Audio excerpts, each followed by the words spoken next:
The biggest belief that we will establish within ourselves is in regard to happiness. Where are we convinced we can get true happiness? That one decision will determine the trajectory of our life. If somebody firmly believes that happiness is in money, his entire energy, his entire effort is spent in the pursuit of earning money. If somebody believes that happiness is in achieving prestige and fame, then that is where his entire energy goes. If somebody believes happiness is in God, then he strives to know and love God. So this puzzle regarding happiness needs to be solved to put our life in the proper course. There was once a crow that became unhappy about his state. He thought, I have this dark and ugly color. If I were a swan, I would be white colored and so happy. The crow went to the swan and said, Mr. Swan, you must be the happiest bird.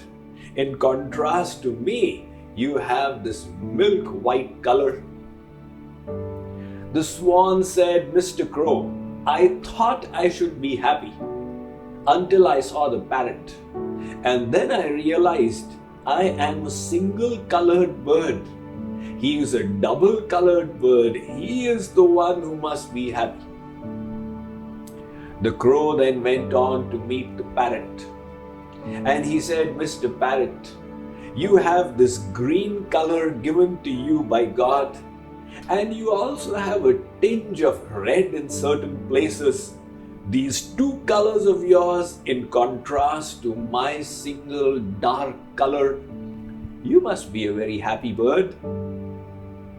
The parrot said, I thought I was happy until I saw the peacock and the luscious splatter of colors on the peacock's tail. That made me really miserable. The crow, in his search for the secret of happiness, then continued and found a peacock. He said, Mr. Peacock, God has created you with great affection. He has filled your tail plumes with such rich violets and indigos and greens and blues.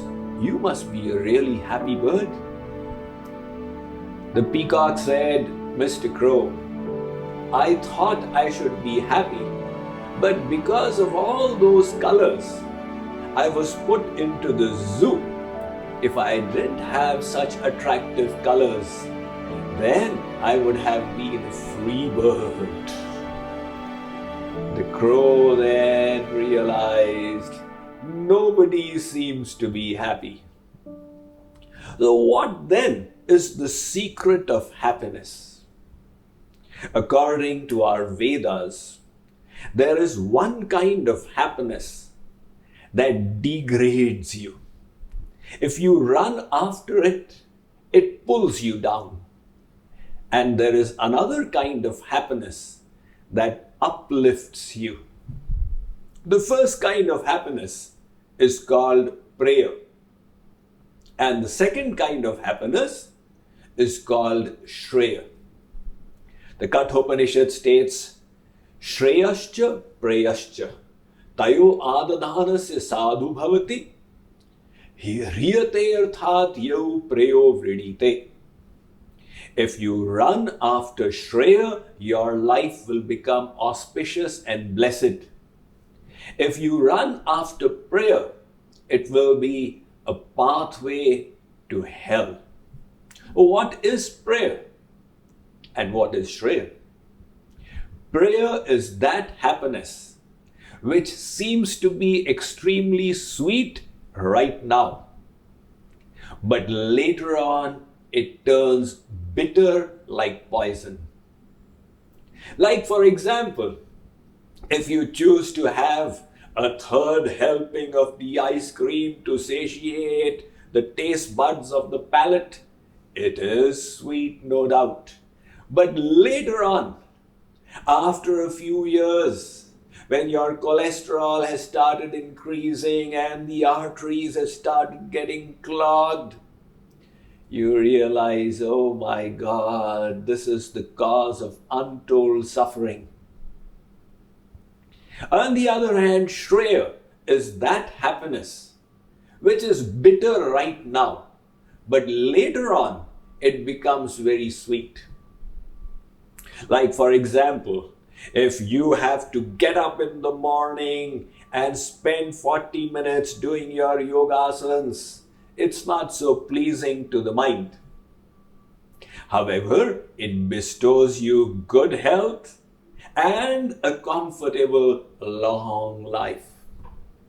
So Shreya seems to be bitter in the present, and that is why the mind seeks to run away from it. This is the enigma of life. Things that are beneficial are often difficult, and things that are enjoyable in the present are often harmful. I remember when I was a child, I would often think at the age of 7 or 8, why is it that all the tasty things are bad for health? And things that are good for health are untasty. There is a saying in Hindi, आमले का खाया और बड़ों का कहा बाद में पता चलता. Amla is the Indian gooseberry. It has the vitamin C of 10 oranges. Plus, it is rich in antioxidants. So naturally, if you eat the amla, it will build up your body immunity. Your chances of catching a cold or virus will reduce by 95% if you have an amla every day. But the catch is that the fresh amla is bitter to taste. And when the mother offers the amla to her child, the child resists. At that time, the mother says, my child, the benefits of this you will realize later on. Interestingly, if you keep the amla in your mouth for just a few minutes, that bitterness turns into sweetness. In regard to Shreya happiness, there is a Sanskrit verse, Sukharthi tyajate vidya, vidyarthi tyajate sukham. Sukharthina kuto vidya, kuto vidyarthina sukham. The student who runs after immediate happiness will have to reject knowledge. And one who is a vidyarthi, the seeker of knowledge, will have to reject immediate happiness. Similarly, in life, the good things always lie upstream.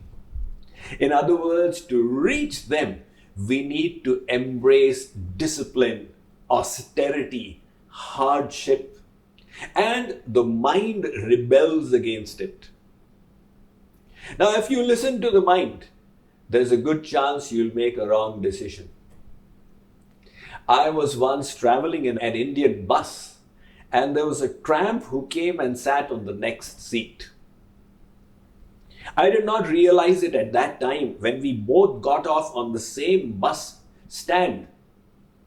He started walking. I found that he had a high-heeled sandal on one foot and the other foot was bare. So he was limping along. I thought, poor guy, he's suffering so much. I asked the tramp, have you lost a sandal? He said, no, Babaji, I have found a sandal. He unnecessarily brought misery onto himself. He found a sandal, he didn't have to wear it. But by wearing it, he has become miserable. So similarly, when we choose happiness in the wrong place, that becomes the cause of our miseries. Hence, with our intellect, we need to analyze and understand where is the real happiness that will satisfy me. One disciple went to his guru. He was in the pursuit of happiness. So he sold off all his possessions, made a bundle of his little treasures, and along with that bundle came to the Guru and said, Gurudev, I am a seeker of happiness. Can you explain to me how I will become happy?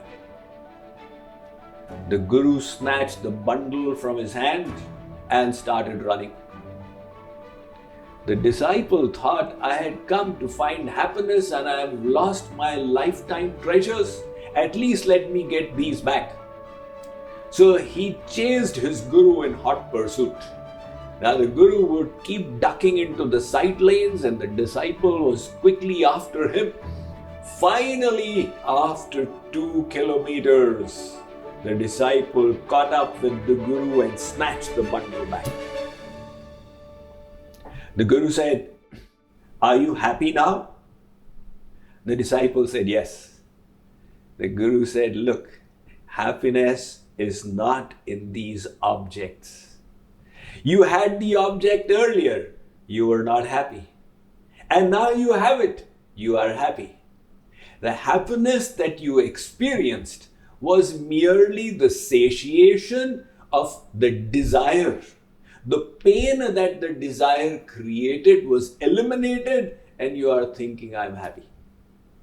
The real happiness is in God. Anando brahmeti vyajanat anandadhyeva khalvimani bhutani jayante anandena jatani jivanti anandam prayantyabhisamvishanti. The Taittiriya Upanishad states that He is the ocean of happiness, and upon reaching Him, we will become truly happy. So how will we reach God? Very simple. When we cleanse our hearts, when we purify our mind. In other words, real happiness will only be experienced by growing from within, by becoming a better person from inside. If we can understand this one important point, then rather than running around for external enhancements, we will give a priority in our life for internal growth. Think about it. Many of you, maybe in your 40s or 50s, you have been running for external progress for so many lifetimes. What priority have you accorded in your life for inner growth? And because that inner growth has not taken place, the external progress is not leading to fulfillment. Now reverse the priority. Give more importance to the inner victories.